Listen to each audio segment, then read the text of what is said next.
Bonjour et bienvenue à Juste un moment. Demain, nous sommes le 8 mars, la journée internationale des droits des femmes. Pour cette occasion, j'aimerais vous parler d'une personnalité longtemps oubliée. Aujourd'hui, nous allons explorer la vie d'Olympe de Gouges, une figure remarquable mais souvent méconnue de la Révolution française. Nous sommes en 1748 à Montauban, au nord de Toulouse, où Marie Gouze naît dans une famille bourgeoise. Très jeune, elle est mariée à un homme qu'elle n'aime pas. Elle devient rapidement veuve et doit élever seule son fils, Pierre Aubry. Plutôt que de se remarier comme l'époque l'exigeait souvent des femmes, elle choisit une autre voie. Elle part pour Paris en 1770. Là-bas, elle fréquente les cercles littéraires et prend le nom d'Olympe de Gouges.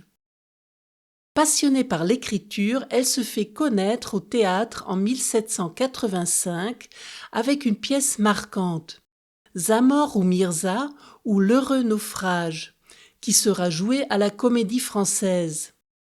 Dans cette pièce, Olympe de Gouges dénonce la traite des esclaves. La pièce ne connaîtra pas le succès, mais Olympe écrira encore d'autres textes anti-esclavagistes, antiracistes et anticolonialistes. Ce qui va vraiment marquer l'histoire, c'est un texte publié en 1791, la Déclaration des droits de la femme et de la citoyenne. Vous avez probablement remarqué que ce texte est inspiré de la Déclaration des droits de l'homme et du citoyen de 1789. Cette déclaration est une critique audacieuse de la société patriarcale de l'époque. Olympe de Gouges y revendique l'égalité entre les sexes. Son message est clair. La femme naît libre et demeure égale à l'homme en droit.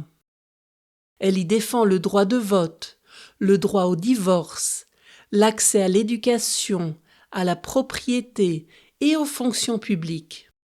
Un texte révolutionnaire dans tous les sens du terme. Mais ces idées progressistes ne plaisent pas à tout le monde. De plus, Olympe s'oppose à l'exécution de Louis XVI en 1793.